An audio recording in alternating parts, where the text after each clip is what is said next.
할렐루야. 할렐루야. 네. 예수님의 이름으로 그리고 하나님께 오신 모든 분들을 축복합니다.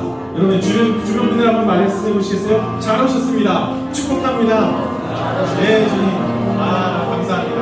오늘 날씨도 너무 좋고요. 정말 너무너무 감사했어요. 아침에 창문을 딱 열었는데 약간의 미세먼지를 느꼈지만 그래도 하나님이 바람을 주시고 햇살을 주셔서 너무너무 감사했어요. 그렇죠? 비록 미세먼지도 있지만 그럼에도 불구하고 우리는 주님께 나왔습니다. 여러분 축복합니다. 옆에 있는 분 다시 한번 축복해 보실까요? 잘 오셨습니다. 네. 네. 우리 그 자리에 일어나서 주님을 찬양하도록 하시겠습니다. 주님을 찬양 부요의 강물을 부요한 땅에 살 때에 주님 찬양해 주님을 찬양 거칠은 광야와 같은 인생길 걸어갈 때도 주님 찬양해 모든 축복 주신 주님 찬양하리 어느 날이 다가와도 난 외치리 주의 이름을 찬양해 주의 이름을 찬양해 영화로운 주님 찬양 주님을 찬양 햇살이 나를 비추고 하늘이 새롭게 될 때 주님 찬양해 주님을 찬양 하나님 더 알지라도 나를 지나도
얻으니 주를 바랄 때 주를 바랄 때 우리 주를 바랄 다시 한번 새김 얻으니 주를 바랄 때 주를 바랄 때 우리 주를 바랄 때 우리가 주님 모양할 때 주님께 힘을 주실 것입니다.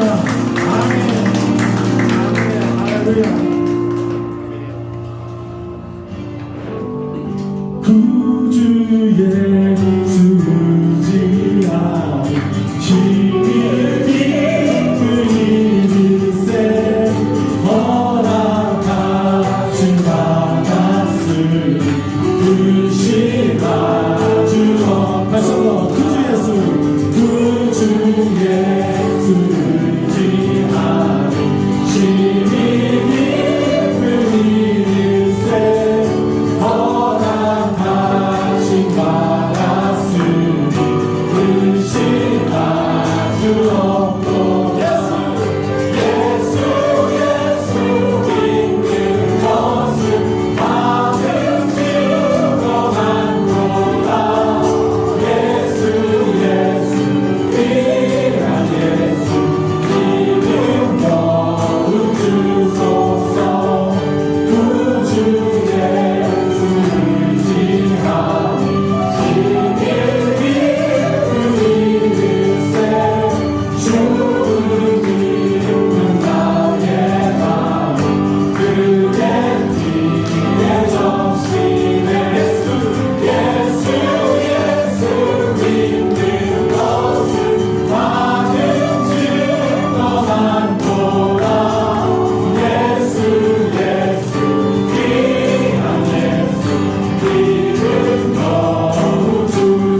자리에 앉아서 주님으로 가까이 나가도록 하시겠습니다.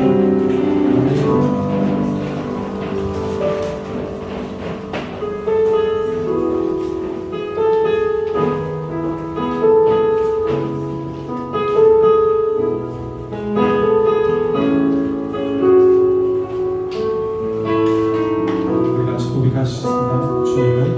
주님을 사랑하는 기쁨을 그 즐거움을 빼앗기지 않게 하소서. 주님을 사랑하는 기쁨을 그 즐거움을 빼앗기지 않게 하소서. 다시 한번 주님을 사랑하는 기쁨을 그 즐거움을 빼앗기지 않게 하소서.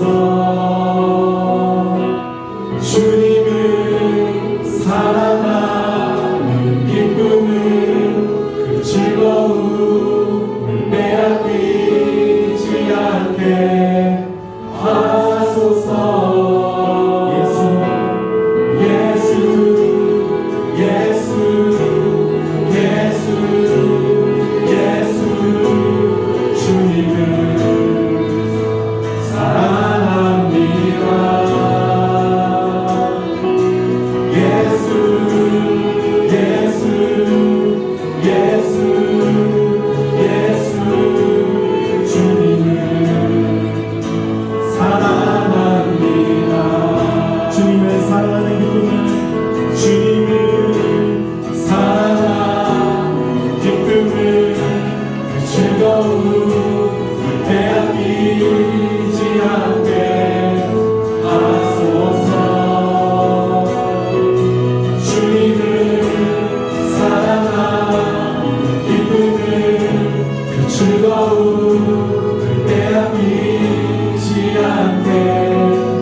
주님을 사랑합니다.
빼앗기지 않게 하소서. 주님을 사랑한 기쁨을 즐거움을 빼앗기지 않게 하소서. 예수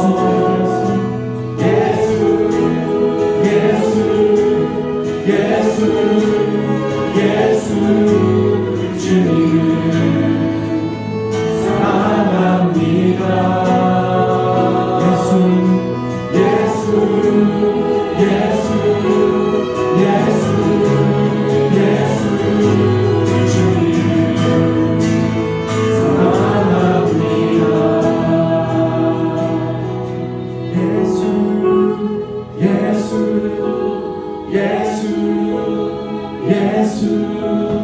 주님을 사랑합니다.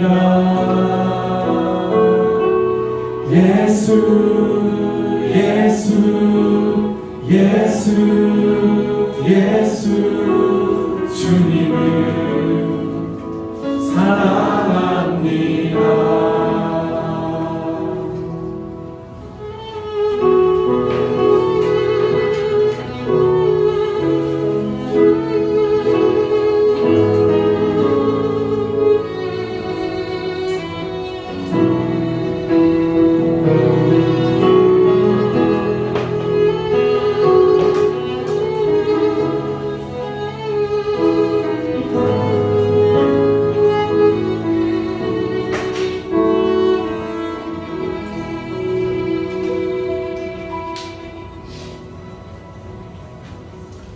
오늘 예배에 주님이 임재하셔서 예배의 주인 되시고 영광과 은혜가 넘치는 시간이 되도록, 그리고 성령을 사모하고 성령의 인도하심에 귀 기울여 주님의 삶을 닮아가고 믿는 자로서 구분되는 삶을 살 수 있도록 기도하겠습니다.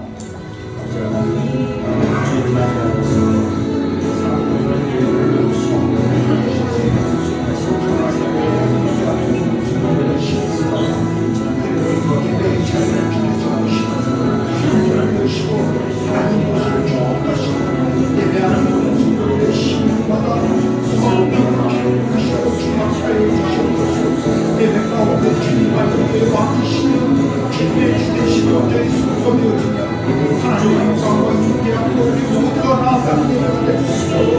성령 기름 가운데 기름 부으시고 그렇게 역사하여 주시옵소서.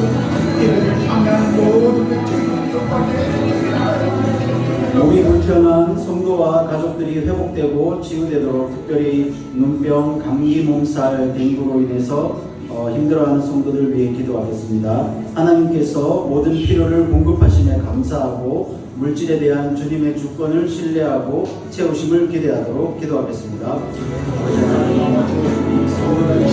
성도들과 가족들이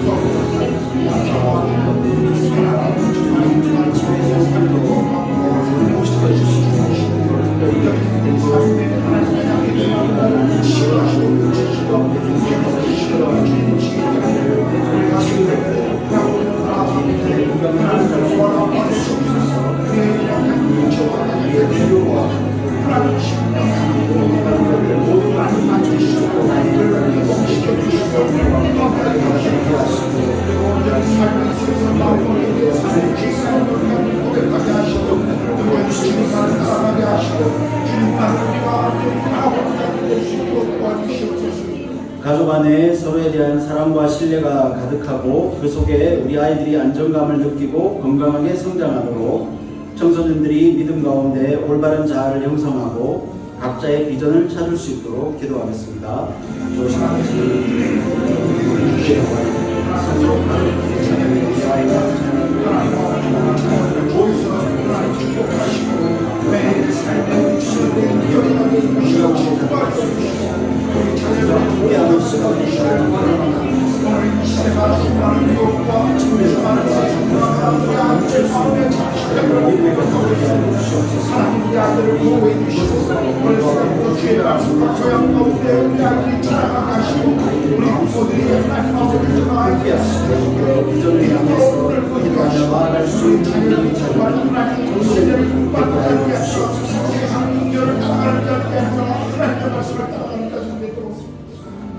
일본 정부의 오염수 방류가 불러올 해양 생태계에 미칠 영향과 위험에 대해서 한국 정부가 진영과 이념 논리를 떠나 냉정하고 지혜롭게 대처할 수 있도록, 그리고 우크라이나 러시아 전쟁과 인도 마니푸르주에서의 종교 갈등, 그리고 곳곳의 분쟁과 전쟁이 속히 그치고 안정을 찾도록, 또 이상기후로 인한 온갖 자연재해와 기상이변들이 잦아들고 안전할 수 있도록, 그리고 G20 델리 정상회담을 위한 인도 정부의 준비와 대응에 최선을 다하게 하시고 행사 기간 중 테러와 안전사고가 발생하지 않도록, 그리고 지구촌 공동 번영을 위한 좋은 의견들이 모아질 수 있도록 기도하겠습니다.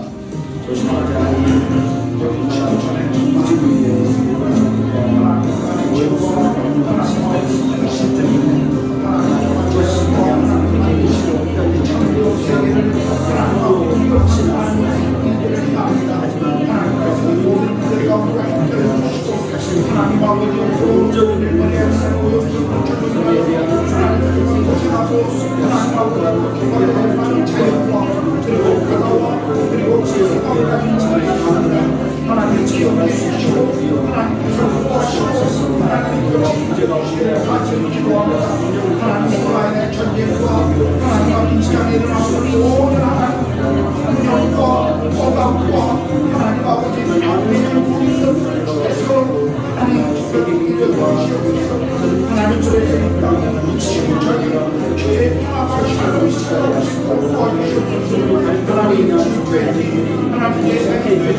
찬양과 예배를 위해 섬기고 봉사하는 이들의 수고와 헌신을 기억하고 축복하도록, 그리고 성경 공부를 통해 말씀을 배우고 성도들의 신앙이 성장하여 영적으로 부흥하는 교회가 되도록 IBS 신학교와 학생들을 보호하시고 산지 구말 전도사의 성령 충만과 사역이 열매 맺도록, 그리고 김기태 목사님께 늘 성령이 충만하셔서 깨어있는 영성으로 교회를 섬김에 부족함이 없도록 기도하겠습니다.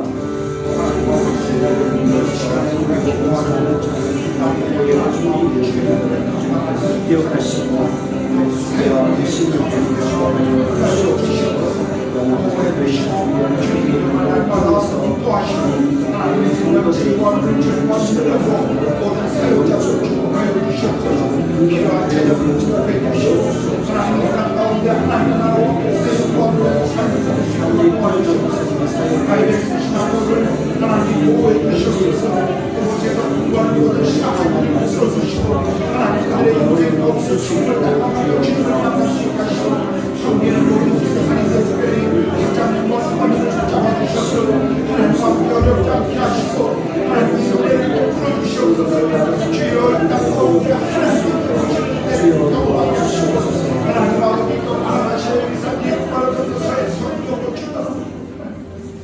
우리의 주인 되시고 언제나 우리와 동행하시는 하나님 아버지, 거룩한 주일을 지키고 예배를 드릴 수 있음에 감사드립니다.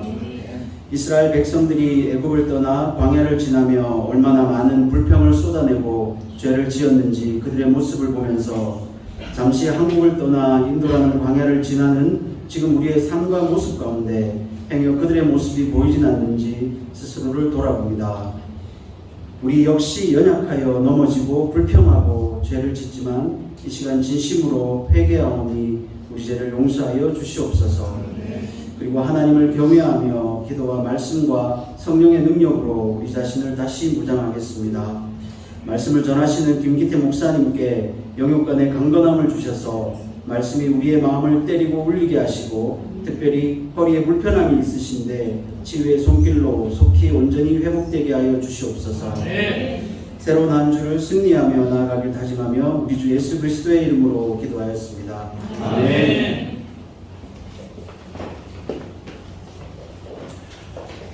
감사합니다. 오늘 예배 오신 모든 분들을 환영합니다. 다시 한번 우리 좌우 앞뒤에 분들과 인사할까요? 예, 잘 오셨습니다. 환영합니다. 우리 인사합시다. 지난주 목자 모임 때 한 분이 제안하시기를 특별히 청년들과 장년들의 이름을 서로 잘 몰라서 함께 예배하고 함께 교제하는데 매일 얼굴을 보는데도 이름을 잘 몰라서 약간 불편합니다라는 제안이 있었습니다. 우리가 다음 주에 이름표를 한번 다 만들려고 합니다. 그래서 서로 좀 이름을 알고 이렇게 교제하도록 하겠습니다. 우리 9월 교회 행사를 좀 안내해드리면 다음 주 첫째 주는 우리가 늘 매월 첫째 주에 행하는 성찬식이 있겠습니다. 그리고 17일 셋째 주일에는 우리가 1년에 한 번 있는 이웃 초청 예배를 함께 하려고 합니다. 그래서 여러분 마음 가운데 기도하고 또 함께 교회 예배에 초대하고 싶은 분들을 이날 함께 좀 초대하고 또 그날은 설교 메시지도 복음에 대한 내용들을 좀 강조하겠습니다. 그리고 23일 토요일에는 우리 새가족반 모임을 행하도록 합니다. 그러니까 우리가 새가족 공부를 하지 않으신 분들, 우리가 매주 이렇게 만나서 5주 동안 공부하지 못하신 분들, 시간이나 상황이 여의치 않으신 분들은 이날 하루에 우리가 몰아서 합니다. 그래서 23일 토요일에 새가족반 모임이 있으니까 혹시 내가 새가족반 공부를 하지 않았다 라고 생각하시는 분은 그날 다른 시간 약속하지 마시고 아침 10시부터 오후 5시까지 맛있는 점심을 제공합니다. 저희 집에서 아마 성경 공부를 하려고 계획 중에 있습니다. 그리고 24일 추석 주간입니다. 저희가 늘 추석 주간이 있는 그 주간을 감사주일로 지키고 있습니다. 그래서 이번 감사주일 여러분들 기억해 주시고요. 또 척사대로 우리가 함께 교제하고 또 그날 드려지는 모든 헌금은 우리 절기 헌금은 이번 가을에 인도 땅에서 많은 선교사님들의 모임이 있습니다. 연합 모임들이 있는데 그 모임을 지원하는 헌금으로 우리가 전체 헌금을 다 그렇게 사용하도록 하겠습니다. 기억하시고요. 우리가 10월 3일부터 매주 화요일 날 저녁 8시에 줌으로 연대기 성경 공부를 하려고 합니다. 한 16주 정도 공부할 겁니다. 그래서 참가하기 원하시는 분, 지금 이미 참가하신 분들이 있는데 참가하기 원하시는 분들은 목자들이나 또는 저에게 개인톡으로 연락 주시면 성경 공부, 이 연대기 성경 공부 준비하는 것으로 자료로 삼겠습니다. 연대기 성경 공부는 창세기부터 요한계시록까지 성경 66권이 어떻게 연대기로 역사적으로 또 그 주요 사건들을 다루면서 우리가 공부하는 그 성경 전체를 하나의 어떤 그 파노라마처럼 이렇게 전체를 이렇게 공부하는 그 성경 전체를 이해하는데 아주 굉장히 좋은 도움이 될 겁니다. 그래서 공부하지 않으신 분들, 저희가 코로나 기간 동안에 줌으로 공부한 적이 있는데 하지 않으신 분들은 신청해 주시고 또 집에서 여러분들 집에서 핸드폰이나 또 노트북을 펴고 함께 줌으로 공부할 수 있을 것입니다. 예, 오늘 또 출장 중에 저희 교회에 오셔서 함께 예배드리는 또 많은 분들이 계십니다. 우리 늘 오셔서 반갑습니다. 우리 백경미 집사님하고 우리 어수석 집사님 오셨습니다. 예, 환영하겠습니다. 감사하고, 예. 우리 박가원 형제님도 오셨고요. 예, 감사합니다. 예, 이분들은 새신자석을 안 줘도 됩니다. 우리 IBS 신학교 우리가 늘 기도하고 헌금하고 또 늘 생각하고 있는 IBS 신학교 우리 학장님이신 우리 광야국 선교사님 오스탄나 사모님 오셨습니다. 어디 계시죠? 여기 계시군요. 예, 고맙습니다. 저 학장님은 본인도 박사학위를 갖고 아주 똑똑하시지만 두 따님들을 욕심 많게 다 변호사로 지금 얼마 전에 감사한 거는 큰딸이 결혼했습니다. 다시 한번 축하드립니다. 감사하고요. 예, 그리고 오늘 또 예배 등록하기 원하시고 또 오신 우리 명성수 집사님, 예, 일어나시 잠깐만요. 예, 환영하겠습니다. 고맙습니다. 예, 딱 들어오시는데 금방 얼굴을 뵙고 제가 알겠더라고요. 오래전에 한국에 제가 한 교회에서 사역할 때 배웠던 집사님이십니다. 감사하고요. 또 우리 출장 중에 오신 우리 최진은 자매님 어디 계시죠? 예, 감사합니다. 예, 고맙습니다. 제가 듣기로는 대사관 공사 때문에 와 계신다. 인테리어 하셔요? 아니면? 그렇습니까? 예, 고맙습니다. 이렇게 함께 예배에 와주셔서 감사하고요. 혹시 교회 앞에 제가 광고 놓친 거 있습니까? 예, 광고 놓친 거 없으면 이 시간에 출애굽기 강의 우리가 14번째 시간입니다. 출애굽기 14장 1절에서 16절 말씀 우리 이하은 자매가 나와서 봉독해 주시겠습니다.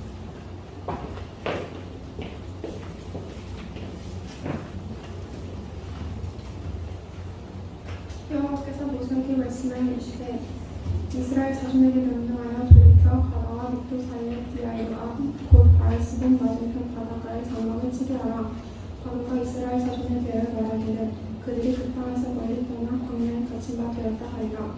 내가 바로의 마음을 완악하게 한즉 바로가 그들의 뒤를 따르리니 내가 그와 그의 온 군대로 말미암아 명령받아 애굽 사람들이 나의 여호와인 줄 알게 하리라 하시매 우리가 그들을 행하리라.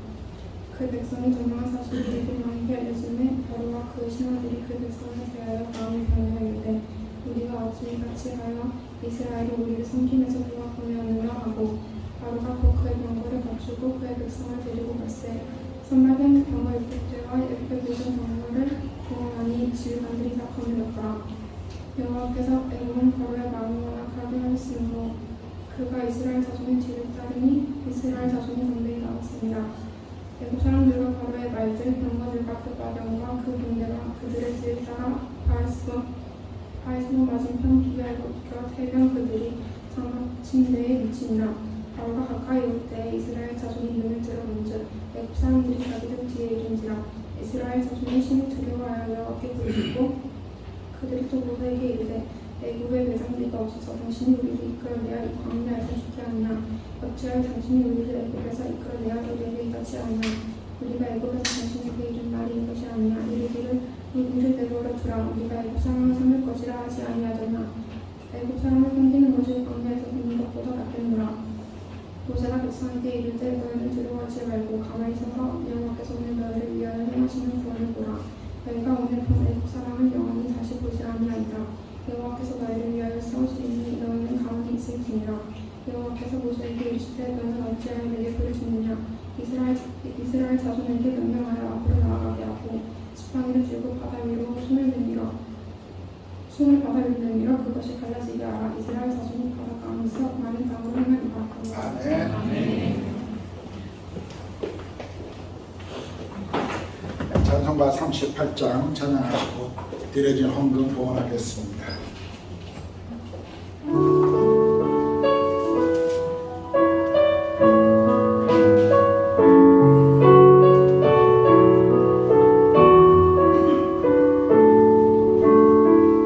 예수 우리 왕이여 이곳에 오셔서 우리가 왕께 드리는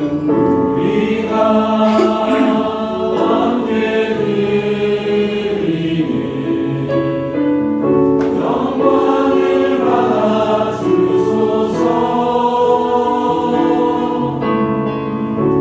우리는 주님의 백성, 주님은 우리 왕이라. 왕이신 예수님 오셔서 자정하사 다스리소서. 예수 우리 주시오.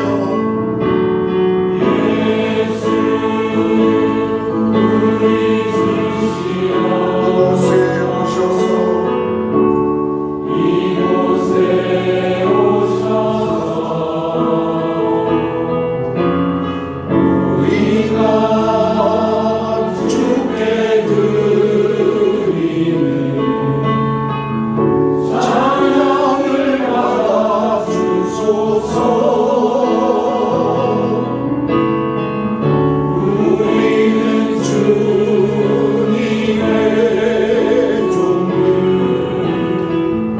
주님은 우리 왕이라.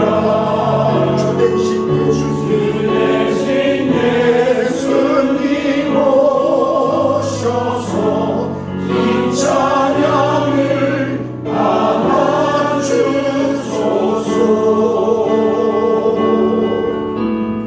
그렇습니다. 주님. 주님은 우리의 왕이시고 우리 삶의 주인이십니다.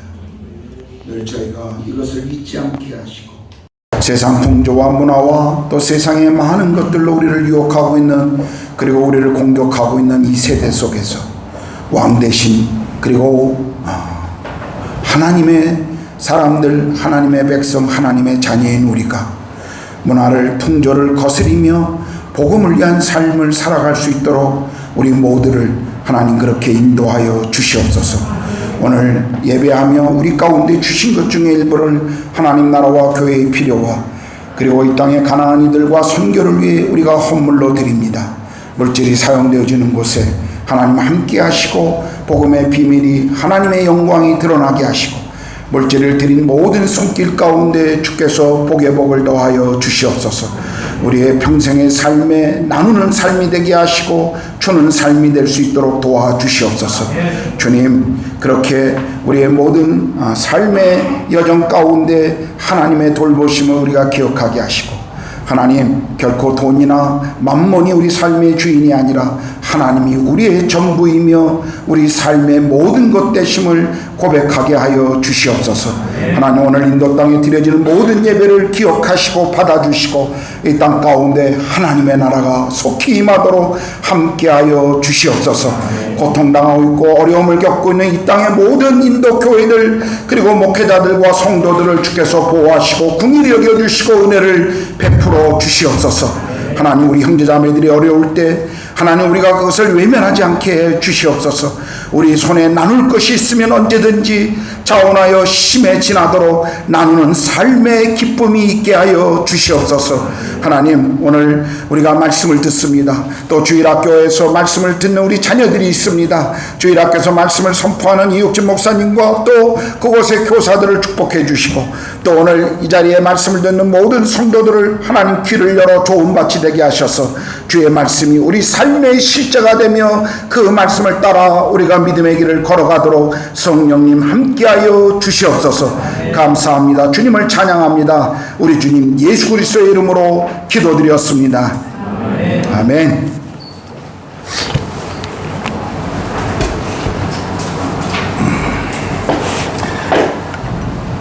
지난주에 우리가 교회 수련회를 하면서 소진성 목사님을 강사로 모셔서 우리가 말씀을 들었습니다. 주일날 설교하기 전에 저하고 이런 얘기를 했습니다. 설교 끝나면 그냥 마지막 찬송을 소 목사가 인도하고 그리고 바로 축도하고 그렇게 끝내자, 사전에 그런 약속을 했습니다. 축도를 하길래 저는 끝난 줄 알고 인사하려고 저 문 앞에 나가 서 있는데 여러분도 아시다시피 다시 또 찬양을 시작하더라고요. 사실은 저만 당황한 게 아니라 찬양팀도 당황한 것 같았습니다. 우리 삶에 이럴 때가 참 많죠. 그냥 웃음으로 이렇게 당황스러움을 넘길 수도 있지만 어떤 것은 심각하게 우리를 아주 힘들게 하는 것도 있습니다. 코로나 팬데믹이 찾아왔을 때 우리는 그것이 그렇게 오래 갈 거라고 생각하지 않았습니다.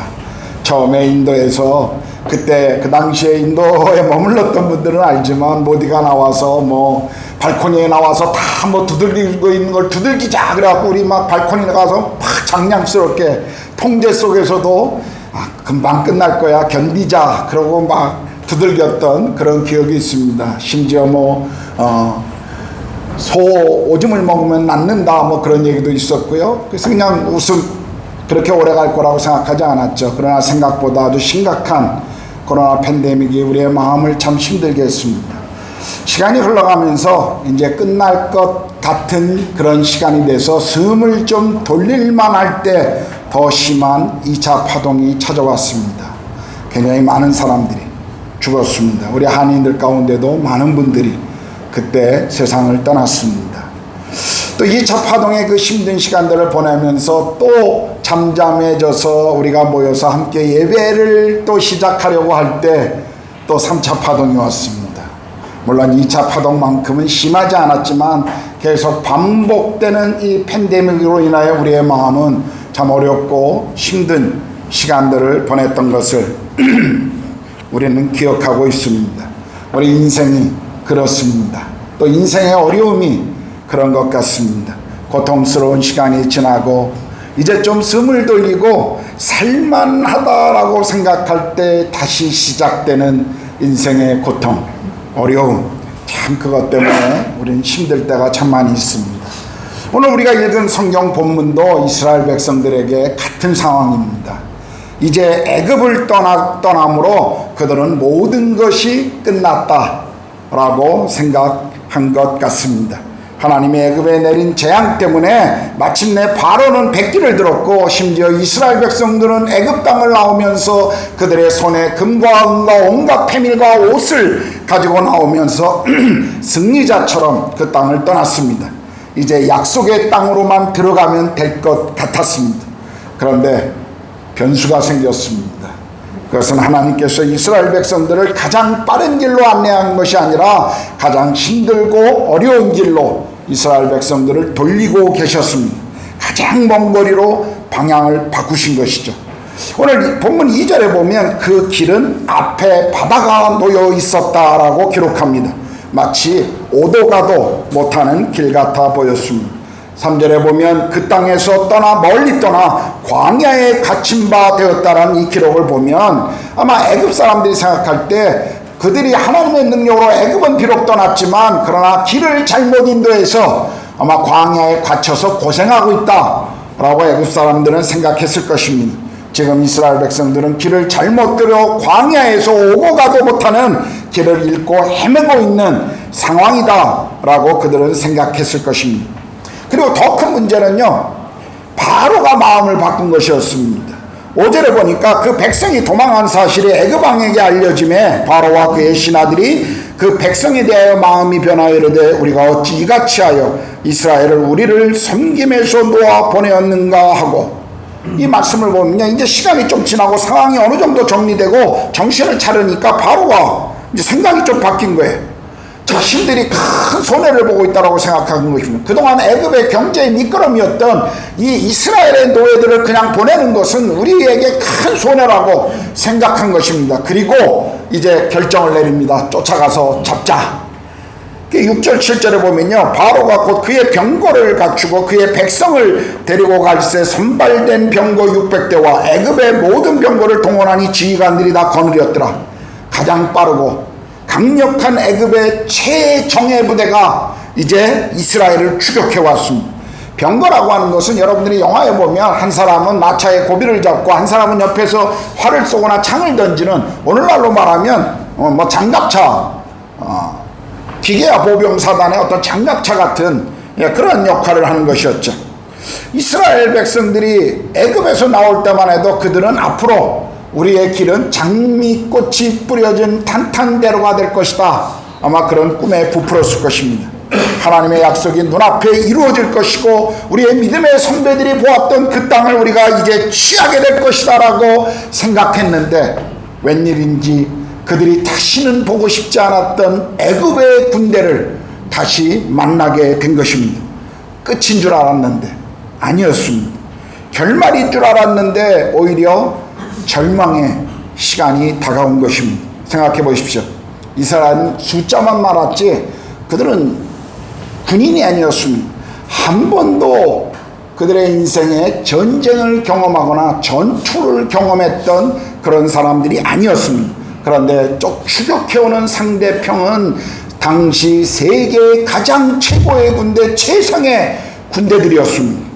앞에는 바다가 있었고요, 뒤에는 추격하는 군대가 다가오고 있었습니다. 싸울 수도 없었고 그렇다고 도망칠 수도 없는 이런 상황이었습니다. 이스라엘 백성들이 광야에서 사면 초가와 같은 환경에 빠진 것처럼 우리 인생에도 때로는 그러한 시간들이 찾아올 때가 있습니다. 그럴 때 그 환경 속에서 우리는 무엇을 배워야 할까요? 오늘 말씀을 통해서 우리는 그것을 보기를 원합니다. 첫째는 하나님의 섭리입니다. 4절에 보면요, 내가 바로의 마음을 완악하게 한즉 바로가 그들의 뒤를 따르리니 내가 그와 그의 온 군대로 말미암아 영광을 얻어 애굽 사람들이 나를 여호와인 줄을 알게 하리라 하시매 우리가 그대로 행하니라 라고 말씀하십니다.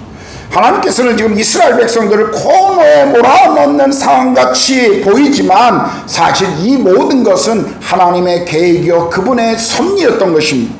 하나님의 계획은요, 이스라엘에게 새로운 어떤 고난을 주려고 한 것이 아니었습니다. 그동안 하나님을 거역했던 바로와 애굽의 최종적인 심판을 그분은 계획하신 거예요. 애굽의 죄와 교만을 한 번에 마무리 짓는 마지막 심판을 그분은 계획하고 계셨습니다.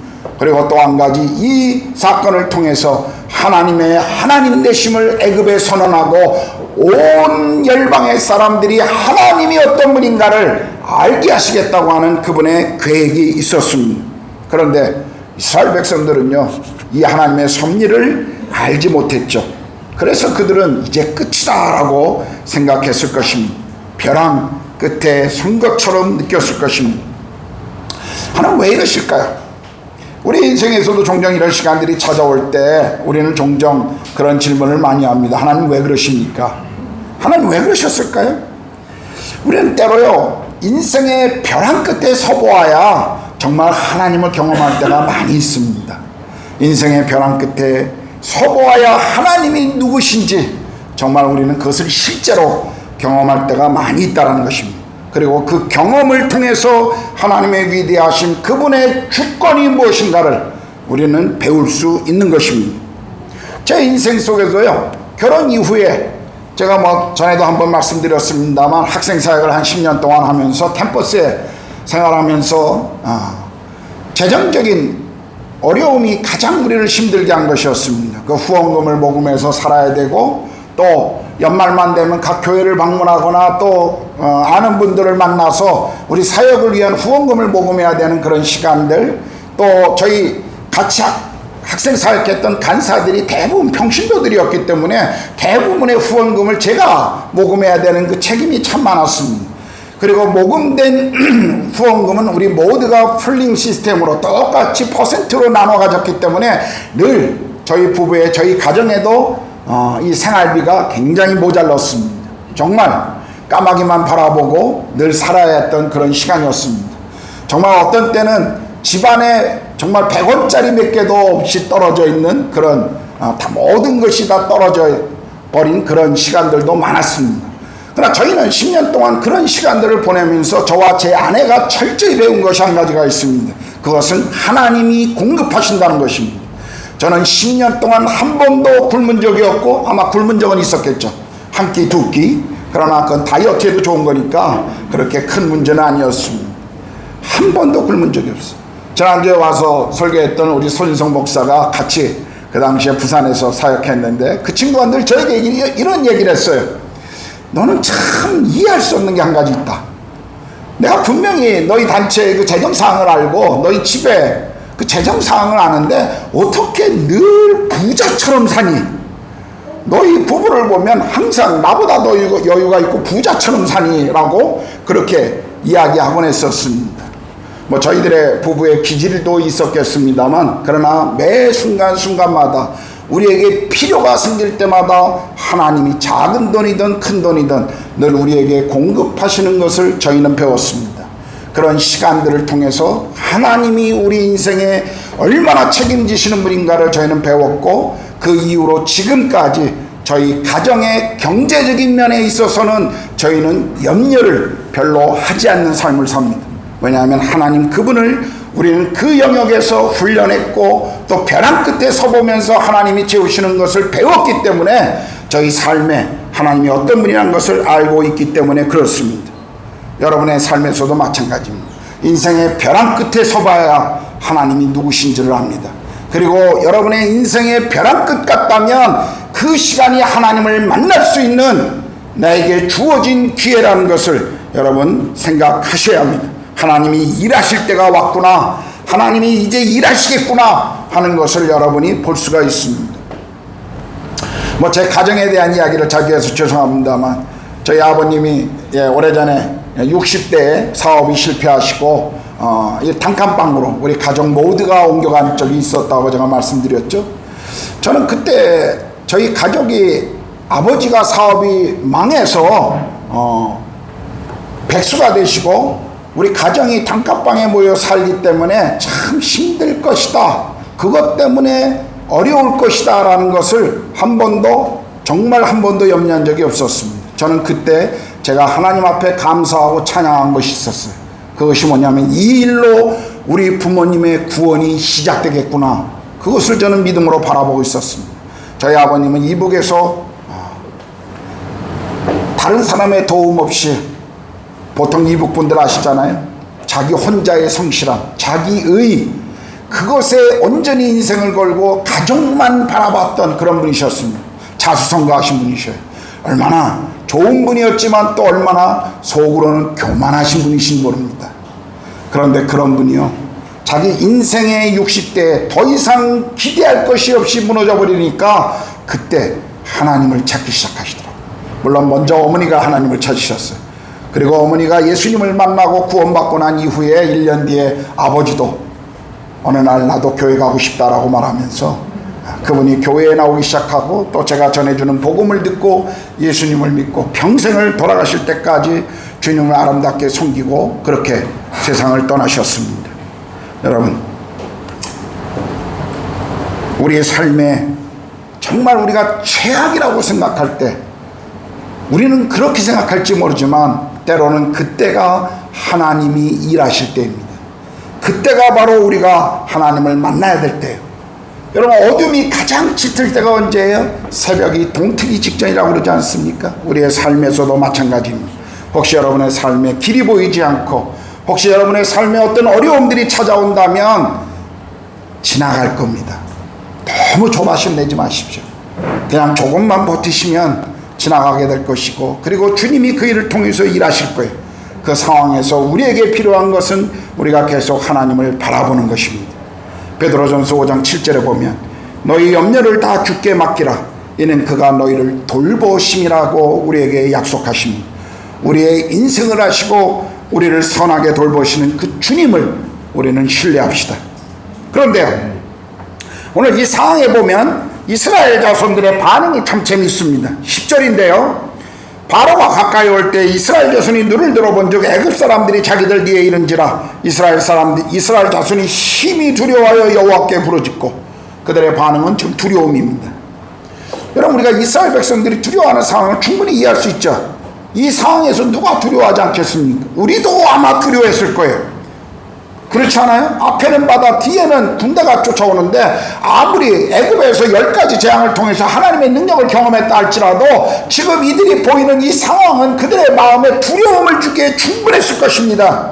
그런데 성경에 한 절 더 나가면요, 이들의 두려움은 단순한 두려움을 넘어서 아예 죽음에 대한 두려움으로 가득 눌려있는 그것을 볼 수가 있어요. 11절에 보니까 그들이 이렇게 말합니다. 그들이 또 모세에게 이르되 애굽에서 매장지가 없어서 당신이 우리를 이끌어내어 이 광야에서 죽게 하느냐, 어찌하여 당신이 우리를 애굽에서 이끌어내어 우리에게 이같이 하느냐라고 불평하죠. 차라리 그냥 애굽에서 살던 대로 두면 그냥 편안하게 살다가 좀 고생은 했지만 노예로서 그래도 편안하게 죽음을 맞이할 텐데 왜 여기까지 끌고 나와서 우리를 이 광야에서 죽게 하느냐, 지금 그런 불평을 모세에게 따지고 있는 것입니다. 그러면서 전에 그들이 모세에게 했던 말을 상기시켜요. 12절인데요 우리가 애굽에서 당신에게 이른 말이 이것이 아니냐, 이르기를 우리를 내버려두라, 우리가 애굽 사람을 섬길 것이라 하지 아니하더냐, 애굽 사람을 섬기는 것이 광야에서 죽는 것보다 낫겠노라. 참 재밌죠. 우리를 그냥 내버려두라고. 우리가 전에 당신에게 얘기했지 않았습니까? 우리는 그냥 애굽에서 종살이 하는 게 좋아요. 우리에게 뭔가 하려고 하지 마십시오 라고 지금 불평하고 따지고 있는 거예요. 여러분, 승리자가 된 것처럼 전리품을 가지고 애굽을 떠날 때는 신이 났던 이 백성이요, 곧 어려움을 겪자 태도를 바꾸어 패배자처럼 지금 이렇게 행동하고 있습니다. 하나님께 부르짖었어요. 그럼 아마도 이 부르짖음은 우리가 생각하는 그런 기도의 부르짖음이 아니었을 것입니다.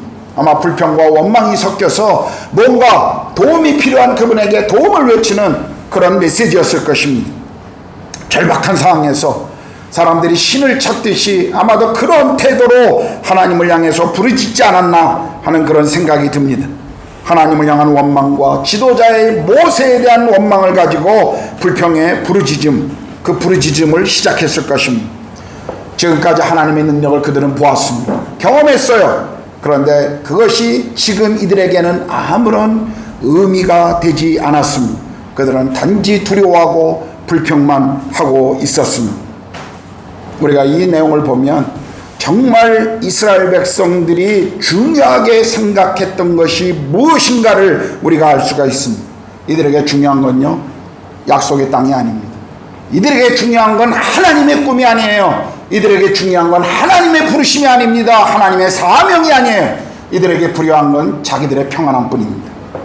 이들에게 중요한 건요, 자신들의 안전과 만족과 가족의 그냥 편안함만이 이들의 관심사였어요. 그리고 그것을 기대하고 모세를 지금 따라 나선 것이었습니다. 그런데 이것이 깨어지자 그들은 이제 불평하기 시작하고, 그리고 이 모든 상황이 나의 적이며 내가 벗어나야 할 상황이라고 지금 생각하고 있는 것입니다. 나에게 전혀 유익이 되지 않는 악한 일이라고 생각했어요. 차라리 지금 당하는 어려움보다는, 우리가 받는 이 위협보다는 그냥 애굽에 머물러 있는 하나님의 소명이고 사명이고 다 때려치우고 그냥 우리가 편안하게 살다 죽었으면 좋겠는데 왜? 지금 왜라고 하는 불평을 계속 지금 이들이 던지고 있는 것입니다. 여러분, 우리의 삶에도 그렇지 않나요? 우리 삶에서 우리가 원하지 않았던 뜻밖의 상황들, 우리 삶에 우리가 기대하지 않았던 그런 어려움들이 찾아오면 흔히 우리가 말하는 고난, 시련, 고통, 이런 시간들이 찾아오면요, 이런 상황을 우리가 잘못된 시각으로, 시선으로 볼 때가 참 많다는 거예요. 사람들은 고난은 좋지 않다라고 늘 생각합니다. 거기서 벗어나는 것이 그 당시의 최우선의 목표입니다. 그렇게 할 수 없을 때는요, 그 상황을 만들어낸 사람들을 비난하죠. 때로는 남편을, 때로는 아내를, 때로는 가족을, 때로는 부모를, 때로는 하나님을 향해서 불평을 쏟아냅니다. 좋은 시절은요, 다 자기가 한 것 같고, 불편한 시간만 오면 온갖 불만과 불평을 하나님과 주변 사람들에게 쏟아낼 때가 얼마나 많이 있습니까? 하나님, 내가 이럴 줄 알고 내가 안 한다고 했는데 하나님 왜 나를 부르십니까? 하나님 왜 나를 그 일 가운데 보내십니까? 왜 일을 하게 하십니까? 우리가 그런 불평할 때가 얼마나 많아요. 하나님 약속하셔놓고 왜 이리 내 인생을 흔드십니까? 특히 아이들 문제에서 현대인들은 정말 심각합니다. 제가 봐도 그래요. 자녀들 문제만 걸리면 하나님이고 믿음이고 다 소용없어요. 자녀 문제만 걸리면 그냥 우리 자녀들은 평안해야 되고 우리 자녀들은 잘 자라야 되고 우리 아이들은 경쟁의 모든 것을 제치고 올라가야만 마음의 평안이 있어요. 그것 때문에 하나님께 기도하고 그것 때문에 우리의 신앙생활을 하고 있는 부모들이 얼마나 많은지 몰라요. 그게 무너지면 하나님 앞에 모든 것이 무너지는 것처럼 행동하는 부모들이 오늘 현대에 얼마나 많은지 모릅니다. 여러분, 우리 삶에 이런 불평이 찾아올 때, 이런 어려움이 고통스러운 시간들이 찾아올 때 혹시 여러분도 이렇게 생각하진 않아요? 내 인생엔 이런 것이 필요하지 않다. 내 인생에 고난이 오는 것을 내가 기대하지 않는다. 여러분 그렇게 말하지 않습니까? 생각해 보십시오. 이런 어려움은 이스라엘 백성들에게는 오면 안 되는 것일까요? 그렇지 않습니다. 이것은 단순히 그들에게만 고통을 가져오는 일이었기 때문에 가능한 빨리 벗어나야 할 그런 일이 아니었어요. 이것은 그들에게 반드시 일어나야 될 일이었습니다. 우리 인생에서도 마찬가지예요. 우리 삶에 찾아오는 고통스러운 시간들, 고통스러운 사건들, 고통스러운 사람들, 이 모든 것들을 우리가 벗어나야만 하는 그런 환경이 아니라 때로 하나님은 그것을 통해서 우리를 가르치기를 원하신다는 것입니다. 그렇다면 그것을 받아들여야 돼요. 우리 그것을 배워야 합니다. 언제 하나님, 우리가 주님을 따라가면 우리의 삶의 모든 것이 장미꽃을 뿌려놓은 탄탄대로라고 약속하십니까? 하나님은 오히려요, 하나님이 우리의 인생에 뜻을 세우시고 목적을 가시고 계획하신 대로 인도하는 데 있어서 종종 고난이라고 하는 시간을 사용한다는 것을 우리는 잊지 말아야 합니다. 우리 인생에 일어난 일들 우연이 없습니다. 하나님의 섭리만 있을 뿐이에요. 우리 삶에 일어나는 모든 것들은요 다 하나님의 계획입니다. 물론 고난이 괴로운 건 사실이에요. 누가 고난을 즐거워하겠습니까? 저도 즐거워하지 않습니다. 그러나 우리가 성경의 하나님을 믿는 우리의 믿음의 눈으로 단순히 상황을 보는 것 이상으로 하나님을 바라보는 믿음을 그 시간 속에 배워야 한다는 것이에요. 그냥 성경은요 고난이 찾아오면 이 꽉 물고 버티라고만 가르치지 않습니다. 그건 우리의 의지고 깡이에요. 우리는 믿음에 주신 그분을 바라봐야 합니다. 그냥 믿습니다라고만 부르짖고 있지 말라 그렇게 부르짖는 것도 아니에요. 우리의 삶에 내게 찾아오는 모든 일들 때로는 이해할 수가 없습니다. 때로는 왜 그런 일이 내 인생에 찾아와야 되지? 어떤 분들은 또 스스로 자책감을 갖는 분들이 있어요. 나 때문에, 내가 그때 그랬기 때문에, 그런 자괴감을 가지고 자기에게 스스로 짐을 지우는 분도 있어요. 그럼 그러실 필요 없어요. 우리 인생입니다. 우리 인생에 누구에게나 찾아오는 거예요. 그때 우리는 뭐예요? 로마서 8장 28절에 말씀하시는 것처럼 우리가 알거니와 하나님을 사랑하는 자 곧 그의 뜻대로 부르심을 입은 자들에게는 모든 것이 합력하여 선을 이룬다고 하는 이 말씀을 우리는 바라봐야 합니다. 힘들고 어려우면요 모든 것을 합력하여 선을 이루시는 그 주님이 지금 일하시고 계시구나 하는 것을 우리는 생각해야 합니다. 지금이 내 인생을 통해 하나님이 영광을 받으실 때구나, 그것을 바라보셔야 합니다. 아멘. 아멘. 두 번째는요, 오늘 교훈, 우리가 배워야 할 두 번째 교훈은요, 우리가 잠잠히 하나님을 바라보는 것을 배워야 합니다. 13절에서 14절인데요 모세가 백성에게 이르되 너희는 두려워하지 말고 가만히 서서 여호와께서 오늘 너희를 위하여 행하시는 구원을 보라.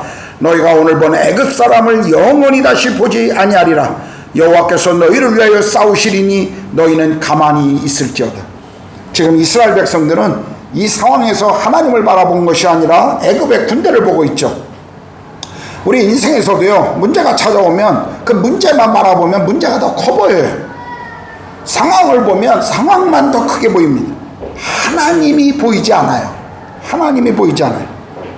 우리가 열왕기하 6장을 보면 아람 군대가 이스라엘을 공격하고 자주 이렇게 전쟁하는 것을 볼 수가 있어요.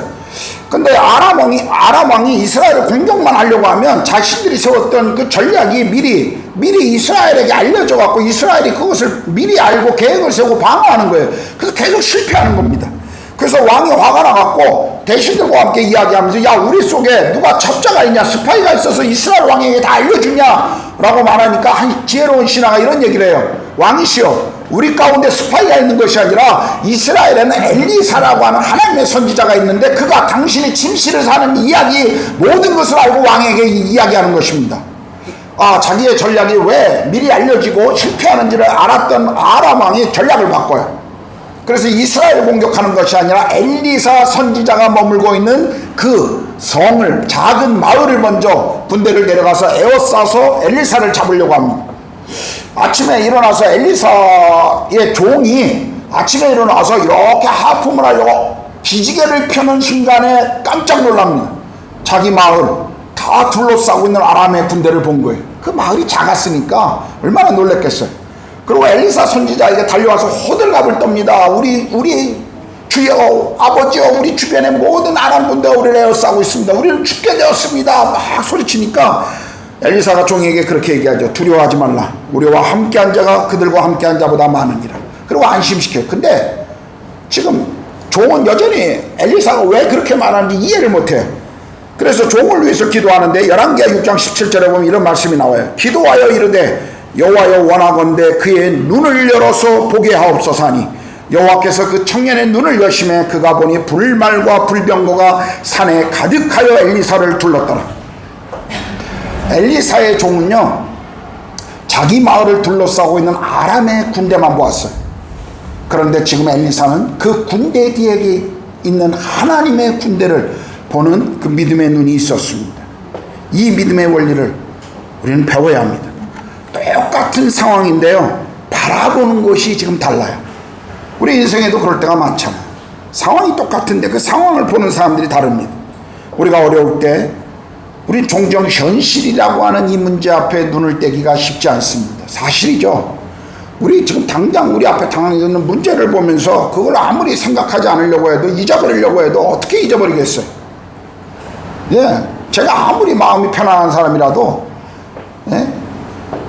교인들 삶에 어떤 문제가 있다 그러면 밤에 저도 때때로 잠을 못 잘 때가 있어요. 어떻게 하나님이 이 문제에 하나님께 개입하셔야 되는지, 성도들이 이 문제 가운데 어떻게 잘 해결할 수 있고 기도하고, 어떤 때는 정말 제 마음도 힘들기 때문에 굉장히 잠을 못 이룰 때가 있다고요. 제 아내는 아주 그냥 거의 밤을 뜬 눈으로 그럴 때 세울 때가 많습니다. 기도하면서 하나님 어떻게 이 일 가운데, 성도들이 어려우면 그게 목회자들의 입장에서는 우리의 짐이고 그것이 우리의 아픔이라고 생각되어지기 때문에 그거 참 힘들 때가 많아요. 쉽지 않아요. 그걸 잊어버린다는 거. 우리 아이들에게도 어떤 문제가 생기면 그 문제를 쉽게 생각할 수 있습니까? 그렇지 않아요. 어렵습니다. 사실이에요. 그러나 눈에 보이는 현실, 당장 내가 해결해야 될 문제 앞에서만 우리의 눈을 고정해서는 안 됩니다. 우리의 시선이 거기만 머물러서는 안 된다는 거예요. 견딜 수 없는 상황일지라도 이 상황 뒤에 역사하시는 하나님을 보는 훈련을 해야 합니다. 가만히 서서 여호와께서 행하시는 그 구원을 우리는 보아야 한다는 것이에요. 때로는요 우리가 할 수 있는 거 아무것도 없습니다. 아무리 우리가 설치고 아무리 우리가 죽어라고 뛰어다녀도요 고생만 하지 우리가 할 수 있는 거 별로 없을 때가 있어요. 우리는 차라리 잠잠히 하나님을 바라보는 것이 중요합니다. 하나님께 집중하는 것이 필요해요. 우리 인생 가운데 참 힘든 고난이 찾아올 때마다 우리는 하늘을 바라봐야 합니다. 그 구름 너머로 역사하시는 그 하나님을 우리는 바라보는 그 시선이 필요합니다. 요즘 젊은 세대들은 이 영화를 봤는지 모르지만 그래도 아마 대부분의 성도들이 보았을 거라고 생각합니다. 사운드 오브 뮤직. 20세기의 가장 걸작인 이 영화를 안 보신 분 한번 손 들어 보십시오. 회개하십시오, 민집사. 아니야? 근데 왜 손을 들어요? 우리 사운드 오브 뮤직 보면 어때요? 마리아가 가정교사로 갔다가 그 대령을, 아버지 그 돌싱남을 사랑하게 되고, 그런데 중간에 끼어드는 어려움 때문에 다시 수녀원으로 돌아왔을 때 그때 수녀 원장이 마리아에게 했던 그 유명한 대사를 혹시 기억하십니까? 마리아, 하나님이 한 창문을 닫으실 때는 또 다른 창문을 열어놓으신단다. 우리 이것을 배워야 합니다. 우리 삶의 하나님은 우리가 생각할 때 창문을 닫으시는 것 같지만 그러나 언제나 그분은 또 다른 창문을 열어놓으시는 선한 아버지이십니다. 우리 삶에서 그것을 배웁시다. 예레미야는요, 자신의 인생의 절대절명의 시간에 하나님께 기도하는데 하나님이 그 기도에 이렇게 약속하십니다. 예레미야 33장 2절 3절에 일을 행하시는 여호와, 그것을 만들며 성취하시는 여호와, 그의 이름을 여호와라는 자가 이와 같이 이르시는도다. 너는 내게 부르짖으라. 내가 내게 응답하겠고 내가 알지 못하는 크고 은밀한 일을 내게 보이리라. 하나님께서 여러분의 기도를 들으시고 크고 비밀한 일들을 여러분의 인생 가운데 이루어 주시기를 축복합니다. 네, 여러분의 삶이 그렇게 되기를 바랍니다. 여호와께서 우리의 기도를 들으시고 우리를 대신하셔서 싸우실 것입니다. 아멘. 네, 우리를 대신해서 그분은 싸우실 것입니다. 자, 이제 우리가 오늘 이 사건을 통해서 배워야 할 세 번째 교훈은요, 앞으로 나아가라는 것이에요. 앞으로 나아가라. 15절 16절인데요. 여호와께서 모세에게 이르시되 너는 어찌하여 내게 부르짖느냐. 이스라엘 자손에게 명령하여 앞으로 나아가게 하고 지팡이를 들고 손을 바다 위에 내밀어 그것이 갈라지게 하라. 이스라엘 자손이 바다 가운데서 마른 땅으로 행하리라. 하나님께서는 당신의 백성들이요 그냥 두려움에 갇혀 머물러 있는 것 그거 원하지 않으십니다. 하나님을 신뢰하니까 우리가 그 상황에서 또 아무것도 하지 않고 그냥 부르짖고 기다리고만 있자, 그것도 원하지 않으세요. 하나님은 모세에게 기도를 멈추고 이제 행동하라고 말씀하십니다.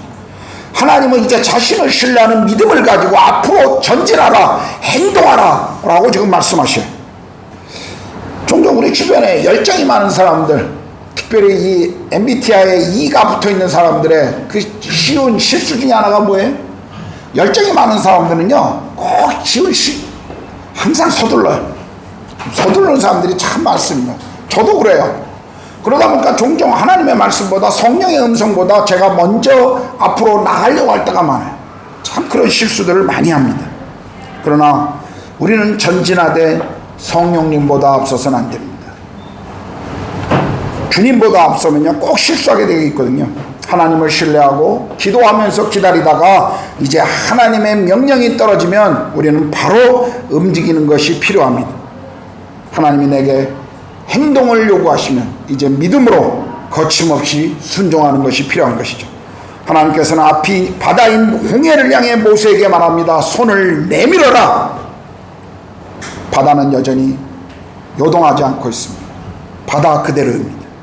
그런데요, 하나님의 손을 내밀라고 그분은 명령하고 계십니다. 변한 것은 없어요. 환경은 그대로였습니다. 그런데 하나님은 가라고 명령하십니다. 상황과 환경이 바뀐 것이 없어도 주님이 가라고 하면 우리는 순종하는 것을 배워야 합니다. 이스라엘 백성들이 전진할 때 어떤 일이 일어났습니까? 바다가 갈라져요. 우리가 다음 주에 보겠습니다만 그것을 마치 마른 땅처럼 이스라엘 백성들이 지나갔죠. 홍해가 갈라졌습니다. 이스라엘 백성들은 또 한 번 하나님이 행하시는 놀라운 기적을 보았습니다. 하나님의 역사하심을 그들은 경험했어요. 우리의 삶에서도 믿음은 행동의 순종을 요구한다는 것을 우리는 알아야 합니다. 우리가 하나님의 약속의 말씀을 믿고 순종할 때 하나님은 일하기 시작하시고 기적은 일어나는 것입니다. 하나님께서 멈추라고 하면 멈추지만 하나님이 가라고 하면 우리는 가야 돼. 즉시 일어나서 움직여야 합니다. 우리가 보기에 변한 것이 없고 우리가 보기에 아무것도 달라진 것이 없지만 하나님이 가라고 하면 우리는 거기에 순종할 때 하나님의 역사가 시작되는 것입니다. 하나님의 인도하심은요, 그분이 우리 인생 전체를 아시지만 그러나 그분은 매일매일 우리의 삶에 한 걸음씩 인도할 때가 참 많습니다. 그렇지 않나요? 여러분도 그렇죠? 내년 일 알았으면 얼마나 좋겠어요. 하나님이 좀 쫙 우리 아이들의 인생을 파노라마처럼 보여주시면 얼마나 우리가 예비하고 아이들을 키우는데 도움이 될까요? 그냥 하나님이 한 10년 아니야 그냥 평생 먹고 살, 그리고 충분히 다른 사람을 나눠줄 수 있는 돈을 한 번에 주시면 얼마나 행복할까요? 근데 하나님이 1년이 10년이 아니라 매일매일의 인도하심을 구하래. 우리는 한 번에 많은 것을 좀 주시면 좋겠는데 매일의 양식을 위해서 기도하래. 왜 그럴까요? 하나님 우리를 아시기 때문에 그래요. 우리를 아시고. 하나님이 여러분에게 평생에 먹을 것을 줘보십시오. 여러분 기도하실 것 같죠? 더 많이 주님을 위해서 기도하고 나누실 것 같죠? 정말 그럴 것 같은 분 한번 손 들어보세요. 하나님이 내게 한 100억 주시면 나는 그때부터 주님을 위해 살겠습니다. 말은 그렇게 해요. 주님이 우리의 죄성을 아십니다. 우리도 우리 자신을 알아요. 그나마 하던 매일의 기도도 우리는 아마 중지할 겁니다. 매일매일의 일상의 필요를 구하던 그 기도마저도 하나님과의 관계에서 끊어질 거예요. 하나님은 그것을 아시기 때문에 우리 매일의 일상의 삶을 위해 기도하라고 말씀하시는 것입니다. 여러분 한국에서 어린 시절 사고로 인하여 맹인이 되었던 한 자매가 미국에 입양됩니다. 그리고 이 자매에게 하나님이 주신 그 음악의 달란트가 있어서 성악을 전공하고 그 이후에 빌리그레암 전도대회의 싱어로 함께 평생 복음 전도자의 삶을 살아갔던 한 한국 여성이 있습니다. 킴 윅스라고 하는 자매. 한국에도 온 적이 있습니다. 한국에도 몇 번 와서 찬양 집회를 한 적이 있어요. 혹시 여러분 아시는지 모르겠습니다만 제 나이 세대는 죄송합니다. 여러분과 달라서 제 나이 세대는 몇 번 과학수법 했던 자매입니다. 근데 그 자매가 이런 간증할 때 이런 고백을 했습니다. 사람들은 맹인인 나를 인도할 때 100m 앞에 뭐가 있으니 조심하라고 말하지 않습니다.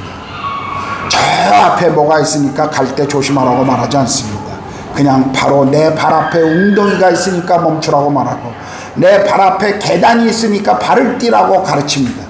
그렇게 나를 인도하는 사람의 말에 순종하고 걸어가면 내 최종적인 목적지에 늘 안전하게 도달합니다. 무슨 말입니까? 우리의 삶도 마찬가지예요. 우리는 1년 뒤 10년 뒤의 일을 알고 싶고 내 인생의 모든 것을 채우시는 하나님을 경험하고 싶지만 하나님은 도리어 그 반대로 지금 내 발 앞에 있는 것들을 말씀하세요. 그리고 그 인도하심을 받으라고 말합니다. 매일매일의 성령 충만이 그래서 필요한 겁니다. 과거 어느 때 한번 경험했던 성령의 음성, 성령 충만이 아니라 매일매일 지금 내가 주님을 만나야 되고 주님의 그 인도하심 앞에 내가 순종하는 그 걸음, 그게 필요한 거예요. 매일매일 그것이 필요한 겁니다. 어려움이 없거나 만약 그 모든 것들을 우리가 미리 한다면 어떤 의미에서 우리 삶의 하나님과의 관계의 가장 핵심인 기도 그리고 말씀을 통한 인도하심 아마 그거 놓치게 될 것입니다. 그래서 하나님은 매일 우리에게 말씀을 통해서 그리고 성령님의 세미한 음성을 통해서 그리고 우리 주변에 우리의 그리스도인 친구들을 통해서 우리의 삶의 한 걸음 한 걸음 그분은 우리를 인도해 주고 계신 것입니다. 그것이 진정한 복이라는 것을 그분은 아십니다. 가장 안전한 최선의 길이죠. 매일매일 말씀을 읽고 일어나 행동으로 순종해야 돼요. 매일 그분께 묻고 한 발자국씩 따라가는 것이 필요합니다. 오늘 우리의 삶에 또 성도들의 삶에 앞뒤로 꽉 막힌 것 같은 그런 인생의 시간을 혹 사시는 분이 계신가요? 뭐 없어도 상관없어요. 한 번은 올 겁니다. 한 번은 찾아올 거예요. 그게 인생입니다. 올라가면 내려가는 계곡이 있고요. 더군다나 높이 올라가면 올라갈수록 계곡은 더 깊습니다. 그게 인생이에요. 그런데 오랫동안 해결되지 않은 어떤 문제 때문에 우리가 주저앉아서는 안 됩니다. 일어설만 하면 다시 주저앉게 하는 그 부담감, 우리 안에 있는 어떤 죄의식, 그 절망 있을 수 있어요. 저에게도 그런 것이 있습니다. 늘 저를 힘들게 하는 것. 그러나 그럴 때마다 우리는 거기 매여서는 안 돼요. 하나님을 바라보셔야 합니다. 주님의 음성을 들으셔야 돼요. 그리고 주님과 함께 다시 일어나 걸으셔야 합니다. 그러면 마침내 여러분의 인생에도 홍해가 갈라지는 역사가 일어날 것입니다. 아멘. 할렐루야. 아멘. 우리 이 시간 다 같이 일어나서요. 한번 우리 오른손을 들고 우리 찬양해 봅시다. 주님여 이 손을 꼭 잡고 가소서. 우리 한번 오른손을 들고 이 찬양을 한번 주님 내 손을 꼭 잡고 가주십시오. 우리 그런 마음으로 우리 함께 기도하는 마음으로 이 찬양을 합시다. 주님여 이 손을 꼭 잡고 가소서.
제 삶을 다시 한번 주님 앞에 의탁합니다. 주님, 제 삶을 주의 선한 뜻 가운데 인도해 주시옵소서.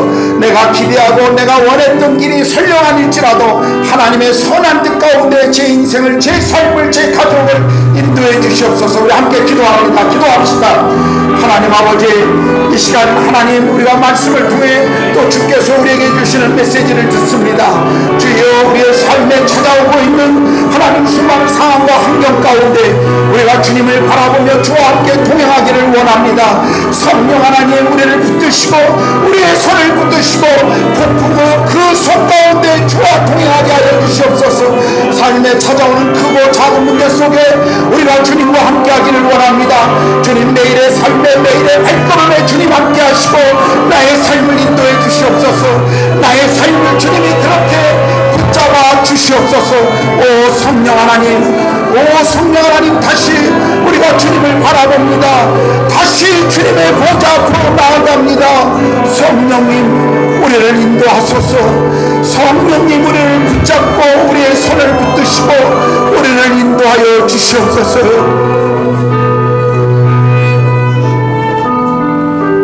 이제는 우리 주님 예수 그리스도의 은혜와 하나님의 크신 사랑하심과 성령의 내주하시고 교제케 하심이 또한 주 우리를 부르신 그 믿음의 자리로 나아가는 사랑하는 구로가온 한인교회 모든 성도들 머리 위에, 그리고 우리의 자녀들과 그 산업 위에, 그리고 이 땅에서 하나님 나라와 복음을 위하여 삶을 드리고 계시는 모든 선교사님들과 그 자녀들과 그 사역의 열매 위에 이제로부터 영원토록 함께 하시기를 간절히 축원하옵나이다. 아멘.